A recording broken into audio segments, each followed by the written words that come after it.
Cadê o diabo?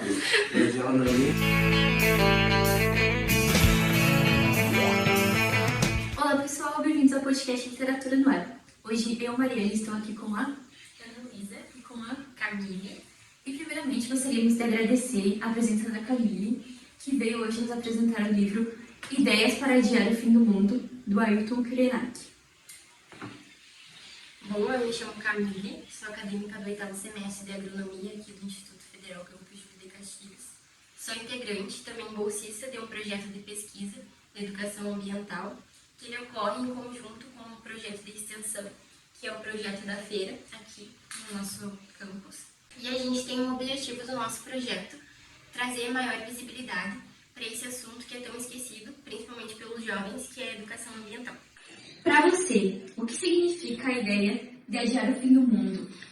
Bom, o autor, quando ele escolhe por esse título, a ideia dele é tentar chamar um pouco de atenção dessa sociedade atual, que ele chama de sociedade desenvolvida, que na real eles não dão tanta importância, pois há muito tempo os povos indígenas e até outros povos eles já vêm lutando com o adiar o fim do mundo, e muitos povos até já se terminaram, pois com o desenvolvimento da sociedade eles foram deixando de se importar com a natureza.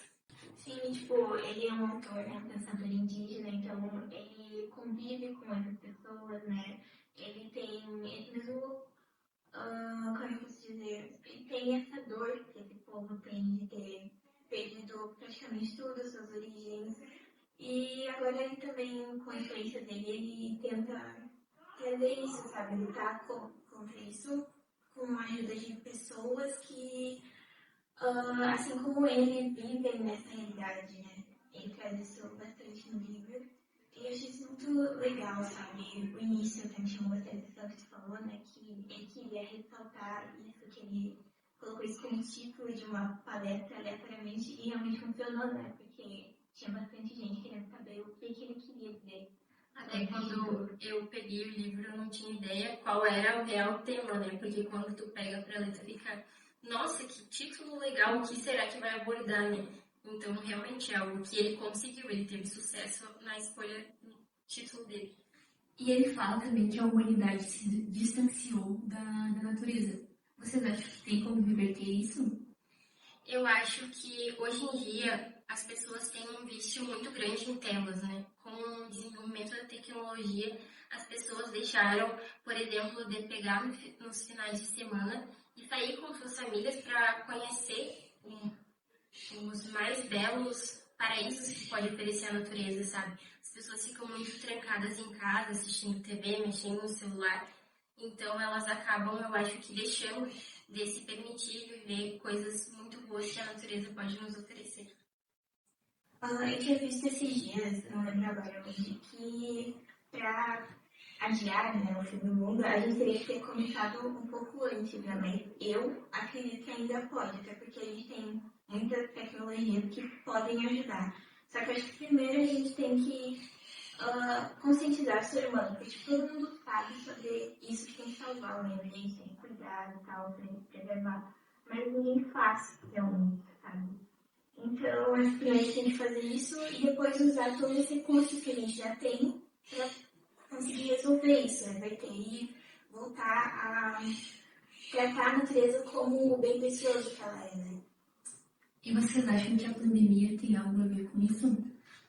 Eu acredito que essa relação que tem a pandemia com o título do livro diz um pouco sobre o consumo excessivo. Por exemplo, na pandemia, quando deu o estouro, que a gente espera muito a água bater no pescoço para valorizar as coisas, né? Então, quando aconteceu isso da pandemia, o pessoal acabou se desesperando, comprou álcool em gel, comprou máscara, e foram coisas que acabaram não ficando mais disponíveis no mercado. Que olhar na prateleira, por exemplo, do álcool em gel, não conseguia encontrar. Então, acabou fazendo as pessoas comprar em excesso, que isso também é algo muito prejudicial para a natureza. E eu acredito que essa parte da pandemia, como ela falou, a gente acaba não tratando a natureza da forma que ela deveria ser tratada e como mereceria ser tratada, que seria o nosso bem mais precioso, que a gente tem tantos recursos naturais disponíveis para nós e a gente acaba não valorizando isso. Inclusive, tem muita gente que diz, né, que a natureza é uma cobra, né? Então, tem essa crença que eu acredito também que seja uma punição, né, da natureza para mostrar o quanto que a gente está despreparado para estar sem ela e o quanto que a gente sempre foi pro fácil quando a gente acha que está sob controle, mas a gente não sabe de nada, a gente não é imortal, a gente não está preparado porque pode acontecer se continuar do jeito que está. E vocês acham que o consumismo tem alguma coisa a ver com isso?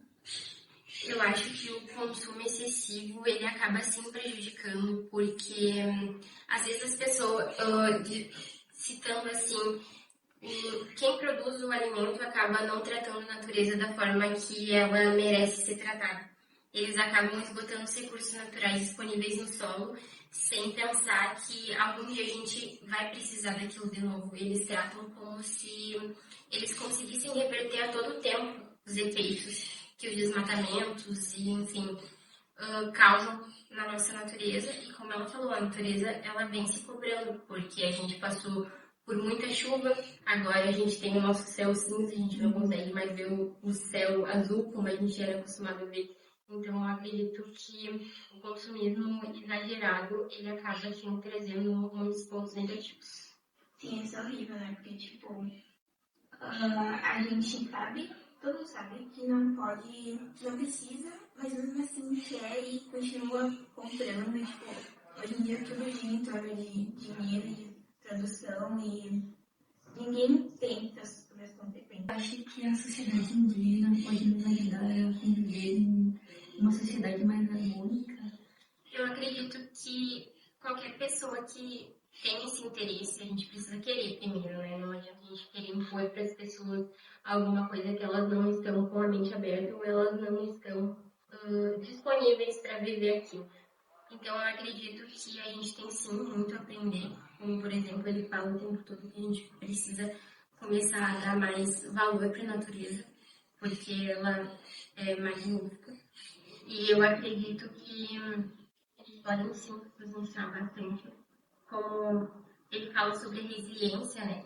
Eles precisam ficar se moldando todo o tempo, porque as pessoas não dão a devida importância para os sofrimentos deles. Então, eles iriam nos ensinar, sim, muito sobre recomeço. Sim, mesmo que a maioria, né, dos povos indígenas já não vivam mais, tenha mais tanto contato com as suas origens, eles ainda assim têm muita coisa para passar pra gente, eu acredito. Porque eles eram os primeiros que estavam aqui e isso ainda eles sabem. E eu acredito que todos os brasileiros eles são os que mais se preocupam com isso, sabe? Mais entendem. E tem algum trecho do livro que tu queira ressaltar? Bem no final, ele deixa um questionamento para a gente se perguntar que seria: qual é o mundo que vocês estão agora empacotando para deixar às gerações futuras? Ok, você vive falando de outro mundo, mas já perguntou para as gerações futuras se o mundo que você está deixando é o que eles querem? A maioria de nós não vai estar aqui quando a encomenda chegar. Quem vai receber são os nossos netos, bisnetos, no máximo nossos filhos já idosos. Se cada um de nós pensar em um mundo, serão trilhões de mundos, e as entregas vão ser feitas em vários locais. Que mundo e que serviço de delivery você está pedindo? Algo de insano quando nos reunimos para repudiar. Eu acho que vale ficar esse questionamento pra gente, né? Porque eu acho que é tudo que a gente já falou aqui durante as perguntas. Então, a gente acaba... Eu acho que aqui ele fala muito sobre esse consumismo exagerado que a gente já citou. Que a gente, às vezes, também compra de locais que a gente nem sabe como eles produzem, de que forma. Então, eu acho que ele pede uma atenção maior, né? Que é o que ele pede em todo o livro, uma atenção maior para as coisas que estão acontecendo com a nossa natureza. E a gente tem a mania de sempre ver o que a gente não tem e não o que a gente tem, né? Então a gente sempre quer mais e mais e mais e nunca a gente se dá conta do que a gente já tem. E muitas vezes isso que acaba ocasionando o consumismo, né? Sim, e eu acho que esse último trecho traz o mesmo impacto do início dele, do porquê do título. E realmente é uma coisa que a gente tem que refletir sobre, né? Porque acho que é o único jeito, né, que a gente pode fazer agora, porque eu acho que nenhum de nós pode ter estrutura suficiente para mudar o mundo para os direitos da Amazônia, mas no mínimo a gente deveria refletir sobre isso. É isso, pessoal. Gostaria de agradecer a presença das meninas e pedir que vocês sigam as nossas redes sociais. É isso, até mais.